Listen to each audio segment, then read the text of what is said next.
السلام علیکم 9 کلاس مطالعہ پاکستان کا اگلا آپ کا لیکچر لے کے آپ کے سامنے آئی ہوں میں، تاکہ آپ کو اچھے طریقے سے سمجھا بھی سکیں، آپ کو سمجھ آ جائے کہ کس طریقے سے آپ نے مطالعہ پاکستان کو پڑھنا ہے، یاد کرنا ہے۔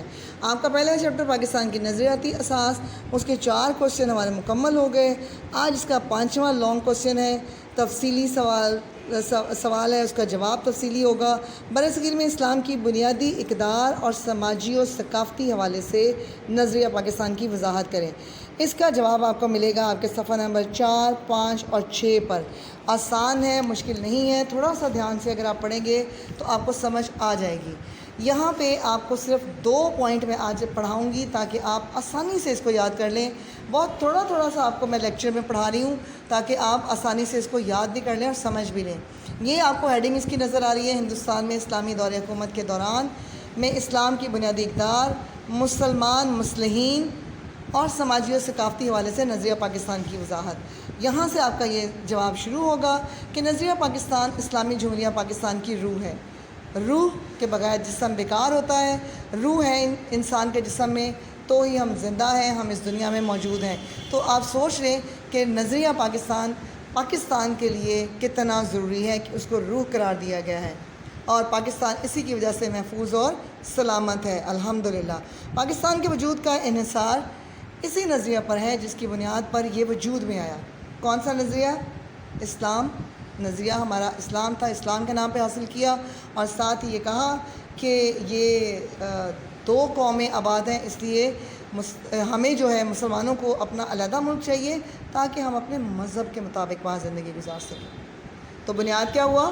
ہمارا مذہب۔ برصغیر کے مسلمانوں نے پاکستان اسی نظریے کے تحت قائم کیا، اور یہی نظریہ سے مضبوط اور مستحکم رکھ سکتا ہے۔ اسلامی اصولوں کے نفاذ کے لیے ہی پاکستان قائم کیا گیا۔ سب سے پہلا اس میں ہمارا جو پوائنٹ آ گیا، جیسا کہ آپ کو ہم بار بار میں بتا رہی ہوں کہ یہ ملک اسلام کے لیے حاصل کیا گیا، تو اس کا پہلا جو بنیادی ہمیں یہاں پر مقصد یا بنیادی قدر جو نظر آ رہی ہے وہ اسلامی اقدار ہیں۔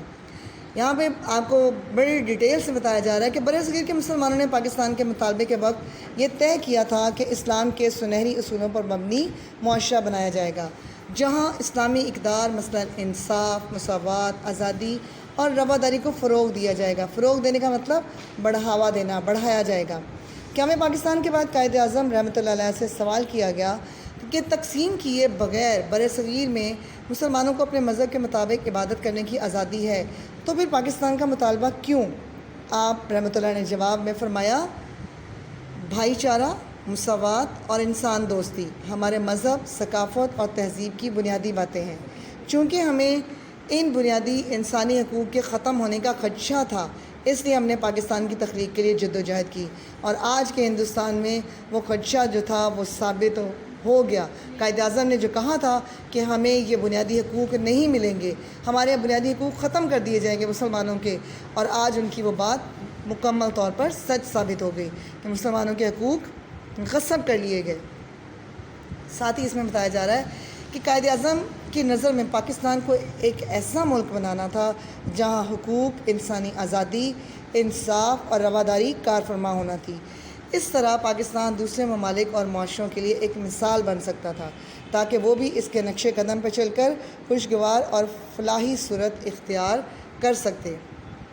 نظریہ پاکستان فلاحی اور مثالی ریاست کے قیام کی بنیاد سمجھا گیا۔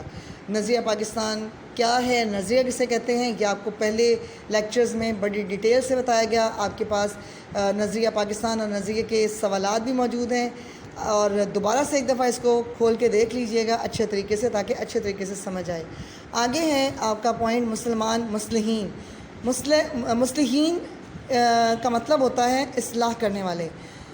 الحمدللہ مسلمانوں کو شروع سے لے کر اب تک بہت اچھے اصلاح کرنے والے ملے، اس لیے مسلمان اس دنیا میں اپنے مذہب کو لے کر چل رہے ہیں، اچھے طریقے سے چل رہے ہیں، اور انشاءاللہ چلتے رہیں گے۔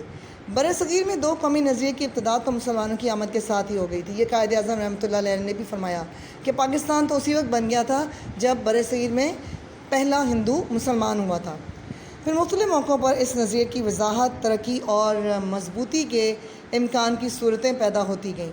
1867 1867 میں سر سید احمد خان نے صاف طور پر کہہ دیا تھا کہ ہندو اور مسلمان دو الگ الگ قومیں ہیں.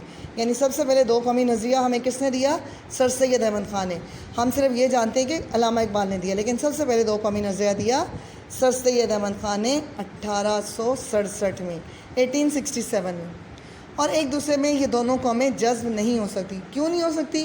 وہی دو قومیں کی نظریے کی جو بنیاد ہے کہ ہمارا مذہب ہی ایک دوسرے سے نہیں ملتا، ہم الگ مذاہب سے تعلق رکھنے والی قومیں ہیں.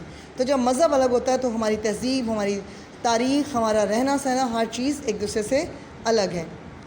1879 1879 میں مولانا جمال الدین افغانی، 1890 1890 میں مولانا عبدالحلیم شرر، اور 1928 1928 میں مولانا مرتضیٰ احمد میکش نے مسلمانوں کے لیے الگ ریاست کے قیام کی بات کی.